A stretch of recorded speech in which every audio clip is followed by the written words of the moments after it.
اب صحابی ابو ذر غفاری ہوں، بیت اللہ شریف کا دروازہ ہو، وہاں پکڑ کر روایت فرماتے ہیں کہ بے شک میرے محبوب کریم نے فرمایا الا، الا کا معنی ہوتا ہے بی ویئر، خبردار. اور عربی میں یہ جملہ وہاں آتا ہے جہاں آگے سنگین خطرہ ہو، جہاں آگے شدید خطرہ ہو، سنگین خطرہ ہو. جیسے ہمارے پاکستان میں بھی جہاں 11,000 kV وولٹیج گزرتے ہیں نا بابدا کے، وہاں بھی لکھا ہوا ہے وارننگ، خبردار، اور ساتھ کراس کا نشان ہے، اس سے اوپر نہ جانا، بجلی اپنی طرف کھینچ کر تمہیں جلا کے راکھ کر دے گی. تو میں قربان جاؤں، آقا علیہ الصلوۃ والسلام نے اپنی آل کا ذکر کرنے سے پہلے فرمایا الا، خبردار، میری اہل بیت طہار کے ساتھ ایک بالوے کے کروڑ میں حصے کے برابر اگر کسی نے بغض رکھا تو اس کی ایمان کی پونجی جل کے راکھ ہو جائے گی.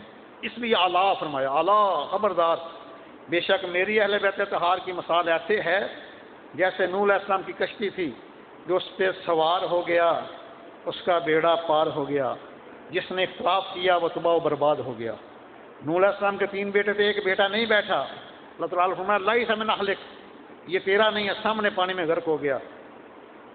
اسی طرح ابو لہب نے نہیں مانا، سرکار کے سگے چچا تھے، اللہ تعالیٰ نے تباہ و برباد فرمایا اس کو، اور پوری سورہ تبت یدا ابی لہب اس کی مذمت میں نازل فرما دی.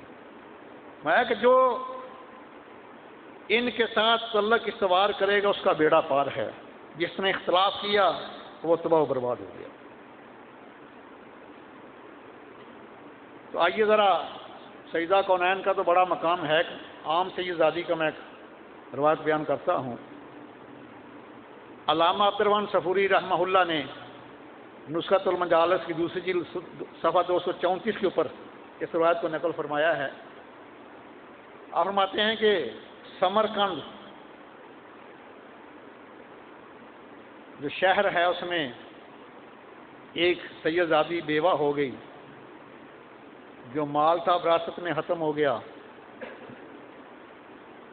اب 2 بیٹے ہیں، فاقے کے ساتھ ہیں، یا بیٹوں نے ماں سے کھانا مانگا، کھانے کو کچھ نہیں، ماں کی مامتا تڑپ گئی. دنیا سے سب سے زیادہ جو حساس دل ہے، جو نرم دل ہے، وہ اللہ تعالیٰ نے ماؤں کے سینے میں رکھا ہے. ماں کی آنکھوں میں آنسو آ گئے، دونوں شہزادوں کو انگلی کے ساتھ لگایا، اور ایک مسلمان امیر کبیر رئیس کے دروازے پہ جا کے دستک دی. وہ باہر نکلا تو اس نے پوچھا کون؟ فرمایا میں ایک بیوہ سیدزادی ہوں، ہم کسی سے سوال تو نہیں کرتے، لیکن میرے بچوں کی بھوک تیرے دروازے پہ لے آئی ہے، ان کو کھانا کھلا کے اللہ کو راضی کر لے. یہ دولت کا نشہ بڑا عجیب ہوتا ہے. نبی علیہ السلام نے یہ بھی پیپر پہلے ہی آؤٹ کیا ہوا ہے، بڑی واضح حدیث ہے. صحابہ نے کیا فضا کا بھی امی یا رسول اللہ صلی اللہ علیہ وسلم، ہم کبھی ایک کھجور مل جاتی ہے 24 گھنٹے میں، کبھی پانی پہ گزارا کرتے ہیں، کبھی درختوں کے پتے کھاتے ہیں، اور ہمارا پہاننا بھی ایسا ہے جیسے اونٹ کی مینگنیاں. تو آقا کریم نے فرمایا کہ صحابہ لا خاف علیکم الفقر ولا خاف علیکم الدنیا. میں کہ لا خاف علیکم فقر، تمہارے بھوکے پیاسے رہنے کا مجھے کوئی خدشہ نہیں، ولا خاف علیکم الدنیا، لیکن اس وقت کا مجھے خدشہ ہے جب مال و دولت آئے گا، پھر گمراہ ہوں گے لوگ. تو وہ دولت کے نشے میں متمست، اس نے کہا کہ تیرے پاس سجدہ ہونے کی کیا دلیل ہے؟ سیدزادی رو پڑی، آنسو بہاتی ہوئی چلی گئی اس کے دروازے سے. میرے آقا کریم کو کتنا صدمہ پہنچا ہوگا، کتنی تکلیف پہنچی ہوگی جب ان کی آل کو اس نے رسوا کر کے دروازے سے ہٹا دیا. چلتی چلتی آگے ایک اور دروازے پہ گئی، دستک دی، وہ باہر نکلا. وہ مسلمان بھی نہیں تھا، وہ مجوسی تھا، آتش پرست تھا. اس نے پوچھا کون؟ میں آل نبی اولاد علی ہوں، اللہ کے محبوب نبی کی آل میں سے ہوں، اور میرے بچوں کی بھوک تیرے دروازے پہ لے آئی ہے، ان کو کھلا پلا کے اللہ کو راضی کر لے. وہ آتش پرست کی آنکھوں میں آنسو بہہ نکلے.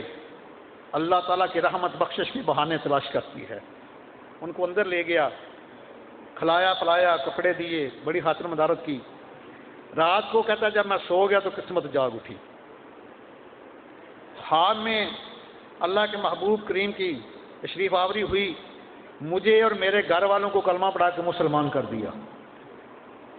فرمایا وَقَالَ لِي أَنْتَ وَأَهْلُ بَيْتِكَ فِي الْجَنَّةِ، فرمایا کہ تو اور تیرے سارے گھر والے جنتی ہو گئے۔ صبح دن چڑھا تو وہ مسلمان رئیس جو دولت کے نشے میں مست بڑا بدمست تھا، وہ آ گیا ڈھونڈتا اسے پتا چلا کہ اس کے گھر میں سیدزادی ہے۔ اس نے کہا کہ 1000 درہم مجھ سے لے لو اور یہ بیوہ سیدزادی اس کے بچے مجھے دے دو۔ اس نے کہا کیوں؟ کل تو نے دروازے سے ان کے دھتکار دیا تھا۔ فرمایا کہ جب رات کو میں سو گیا تو میں دیکھتا ہوں میدان معاشر قائم ہے، ایک بڑا حسین و جمیل جنتی محل ہے اور اللہ کے محبوب اس کے پاس تشریف فرما ہیں۔ میں نے عرض کیا حضور یہ کس کا محل ہے؟ فرمایا ایک جنتی مرد کا۔ عرض کیا حضور؟ فرمایا کہ جنتی مرد کا ایک مسلمان کا۔ عرض کیا حضور میں بھی مسلمان ہوں۔ فرمایا تیرے پاس مسلمان ہونے کی کیا دلیل ہے؟ تمہیں شرم نہ آئی میری بیٹی تیرے دروازے پہ آئی، تو نے سجدہ ہونے کی دلیل مانگی، میں پوچھتا ہوں تیرے پاس مسلمان ہونے کی کیا دلیل ہے؟ وہ روتا کر لاتا جب آیا تو اب صاحب خانہ جو پہلے مجوسی تھا وہ مسلمان ہو چکا ہے۔ اس نے کہا کہ خواب میں آ کے جس کے نانا نے تجھے دھتکار دیا ہے اس نے خواب میں آ کے میرا مقدر سنوار دیا ہے، اور فرمایا ہے وَقَالَ لِي أَنْتَ وَأَهْلُ بَيْتِكَ فِي الْجَنَّةِ، کیا خوش نصیب تو اور تیرے سارے گھر والے جنتی ہو گئے ہیں۔ یہی ہم دنیا کو سبق دیتے ہیں، یہی ہم دنیا کو درس دیتے ہیں کہ جنوں پنج تن نال پیار نہیں، جنوں پنج تن نال پیار نہیں، او دے کلمے دا اعتبار نہیں، اور جیڑا چوں یاراں دا یار نہیں، جیڑا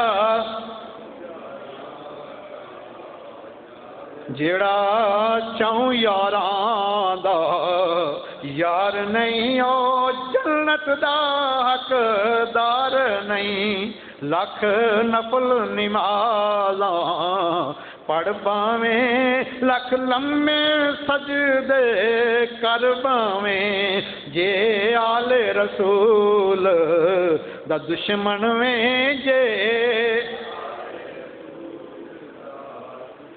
جے آل رسول دا دشمن میں تیرا بیڑا ہونا پار نہیں۔ اللہ اکبر کبیرہ۔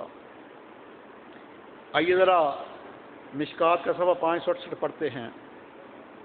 وہ کتنے بد نصیب ہیں جو میرے آقا کریم کی آل سے بغض رکھتے ہیں، اور یہ بغض ان کو جہنم کے کس کھاتے میں، کس گرہی میں لے کے جائے گا۔ میرے آقا علیہ الصلوۃ والسلام کا فرمان نشان ہے، مشکات کا صفحہ 568 ہے 568۔ آپ نے اپنی بیٹی سے فرمایا الا ترضینا ان تکونی سیدۃ النساء اہل الجنہ، اے میری بیٹی کیا تو خوش نہیں، تجھے جنت کی خواتین کی سردار بنا دیا گیا ہے، جنت کی خواتین کی سردار بنا دیا گیا ہے۔ اس سے 2 صفحے آگے صفحہ 570 ہے۔ حضرت جمی بن عمیر رضی اللہ تعالیٰ بڑے جید صحابی ہیں۔ آپ چلتے چلتے امی حضور سیدہ عائشہ صدیقہ سلام علیہ کی بارگاہ میں جاتے ہیں، عرض کرتے ہیں ای الناس حب الی رسول اللہ، امی جان میرے آقا کریم کو سب سے زیادہ محبت کس سے تھی؟ قالت عائشہ، امی جان نے قالت عائشہ سیدہ فاطمہ، آپ فرمایا کہ فاطمہ سے، قالت فاطمہ، امی حضور سیدہ عائشہ صدیقہ فرماتی ہیں کہ فاطمہ، فقیل من الرجال قالت زوجها، عرض کیا حضور مردوں میں سے، فرمایا ان کے شوہر سے۔ یہ مشکات کی حدیث ہے، جبکہ بخاری شریف کی حدیث ہے، آقا کریم سے پوچھا گیا یا رسول اللہ صلی اللہ تعالی وسلم، آپ کو سب سے زیادہ پیار کس سے ہے؟ اعلیٰ رسول اللہ صلی اللہ علیہ وسلم عائشہ سے. مایابا من الرجال، مردوں میں سے فرمایا ابوہا، ان کے باپ صدیق اکبر سے. اب یہاں اگر اس کو تطبیق دی جائے نا، دونوں حدیثوں کو اکٹھا کیے، تطبیق کا معنی ہوتا ہے کہ دونوں حدیثوں کو اکٹھا کرنا، کیونکہ سرکار کا کوئی بھی فرمان دوسرے کے مخالف نہیں ہے. سمجھنا، یہ ہمیں اس کو سمجھنا ہے. اس کا معنی یہ بنتا ہے کہ اولاد میں سے سب سے زیادہ سرکار کو سیدہ فاطمہ زہرا سلام اللہ محبوب ہیں، پیاری ہیں، اور بھائیوں میں سے سب سے زیادہ حضرت علی شیر خدا پیارے ہیں، اور بیویوں میں سے سب سے زیادہ سیدہ عائشہ صدیقہ سے پیار ہے، اور پھر صحابہ سے زیادہ، صحابہ میں سب سے زیادہ سیدنا صدیق اکبر سے پیار ہے. یہ بالکل ان دونوں حدیثوں کو اکٹھا کرو تو یہی مفہوم بنتا ہے. آئیے، سیدنا عبداللہ بن عمر راوی ہیں، الحکیم، بڑے عظیم محدث ہیں، حاکم. انہوں نے المستدرک کی 30 جلد صفحہ 151 کے اوپر حدیث کو نقل کیا ہے. فرماتے ہیں کہ نبی علیہ الصلوۃ والسلام جب کہیں سفر کو جاتے تو سب کو ملنے کے بعد سب سے آخر میں سیدہ فاطمہ زہرا سے ملتے. یہ محبت کا بڑا عجیب انداز ہے. اور جب سفر سے واپس آتے مدینہ المنورہ میں تو سب سے پہلے خاتون جنت کو ملتے، پھر بعد میں کسی اور کو ملتے. اور اسی المستدرک 30 جلد صفحہ 160 کے اوپر ایک اور حدیث ہے، سیدہ عائشہ صدیقہ سلام علیہ راویہ ہیں. فرماتی ہیں آلت وکانت اذا دخلت عن النبی صلی اللہ علیہ وسلم قام الیہا فقبلها فاجلسها فی مجلسہ. اونچی بولو سبحان اللہ. آپ کو سمجھ نہیں آئی؟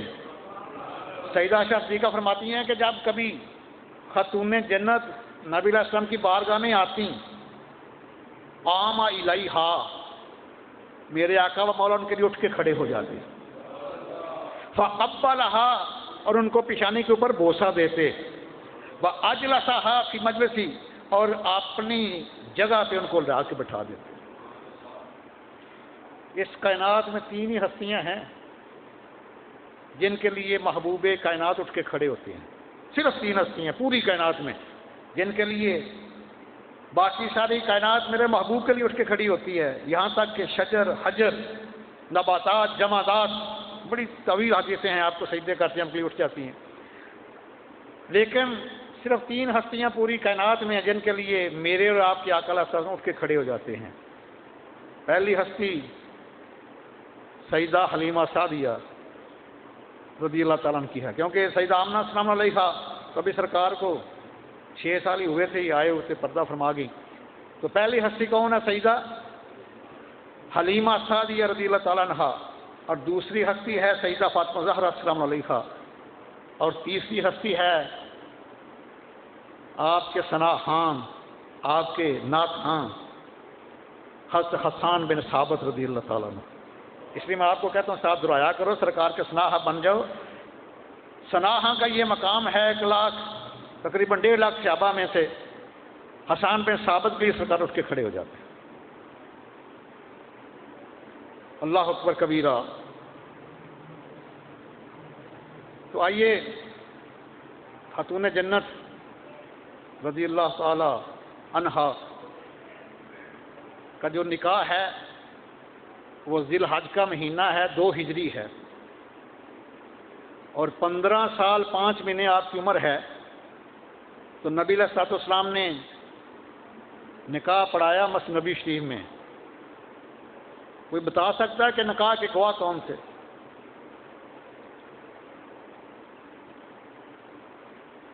نکاح کے دونوں گواہ میرے آقا کریم کے دونوں سسر ہیں، سیدنا صدیق اکبر رضی اللہ تعالیٰ عنہ اور سیدنا فاروق اعظم رضی اللہ تعالیٰ عنہ. یہ دونوں نکاح کے گواہ ہیں، خاتون جنت کے نکاح کے گواہ. میں ان لوگوں کو کہتا ہوں لونیاں بالو، توبہ کر جاؤ، تائب ہو جاؤ. تم صدیق اکبر اور فاروق اعظم کی شان میں دشنام ترازی کر کے اہل بیت اطہار کی شان میں کمی کرتے ہو. اگر کسی نکاح کے گواہ میں نقص نکلے گا تو پھر اس نکاح کے بارے میں کیا کہو گے؟ بڑی سوچ، میں نے بریک بات کی ہے، جس نکاح کے گواہ کے اوپر اعتراض کرو گے پھر اس نکاح کا کیا سب بنے گا؟ شرم کرو، حیا کرو۔ یہ وہ ہستی ہیں جن کو حضرت صلی اللہ نے چنا ہوا ہے، تورات و انجیل جن کی شانوں سے بری ہوئی ہے۔ تورات میں بھی صدیق اکبر کی شان کا بیان ہے، فاروق اعظم کی عظمت کا بیان ہے، اور انجیل میں بھی دونوں کا بیان ہے، سفر میں بھی، حضر میں بھی، غار میں بھی، اور مزار میں بھی آپ کے ساتھ لیتے ہوئے ہیں۔ جا کے دیکھو نا، اللہ تعالیٰ تمہیں لے جائے، جا کے دیکھیں، معاہدہ شریف جائیں، جہاں میرے آقا علیہ السلام کا دل مبارک ہے نا، اس کے برابر صدیق اکبر کا سر مبارک ہے، وہاں برابر نہیں ہے۔ جہاں صدیق اکبر رضی اللہ عنہ کا کندھا مبارک ہے، اس کے برابر فاروق اعظم کا سر مبارک ہے۔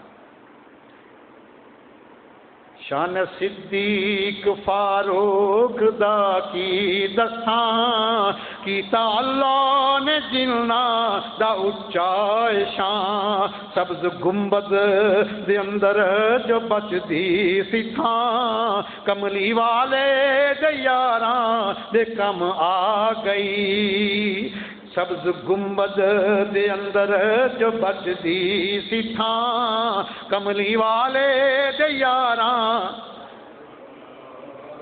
سبز گنبد دے اندر جو بچدی سی تھاں، کملی والے۔ ابھی ایک قبر کی جگہ باقی ہے، ابھی ایک قبر کی جگہ باقی ہے، اور وہ اللہ کے پیارے نبی صلی اللہ علیہ وسلم آئیں گے میرے آقا کریم کی امتی بن کے، اور وصال کے بعد ان کو وہاں دفن کیا جائے گا۔ اللہ اکبر کبیرہ۔ اور جہاں اٹھائے سیاستہ اٹھا کے دیکھیے، جیسے نبی علیہ السلام کے ساتھ صدیق اکبر ہیں، فاروق اعظم ہیں نا لیٹے ہوئے، نبی علیہ السلام آتے ہیں کہ قیامت والا دن بھی ہم ایسے ہی اٹھیں گے، اور ایسے جنت میں بھی ایسے جائیں گے۔ اللہ اکبر۔ تو آئیے ذرا میں قربان جاؤں خاتون جنت السلام علیہ کی عظمت کے اوپر۔ نبی علیہ الصلوۃ والسلام تشریف فرما ہیں، صحابہ کا جمع غفیر ہے، ایک بنی سلیم کا عرابی سائل بن کے آ گیا اور بیٹھا سرکار کی بارگاہ میں، کیونکہ ابھی عرابی ہے نا، ابھی کافر ہے۔ اس نے بڑی بدتمیزی سے سرکار سے کلام کیا۔ بڑے بڑے جیت صحابہ بیٹھے ہیں، لیکن ہر ایک کی ایمان کی حرارت کا اپنا مقام ہوتا ہے، باقی خاموش ہیں، لیکن چہرے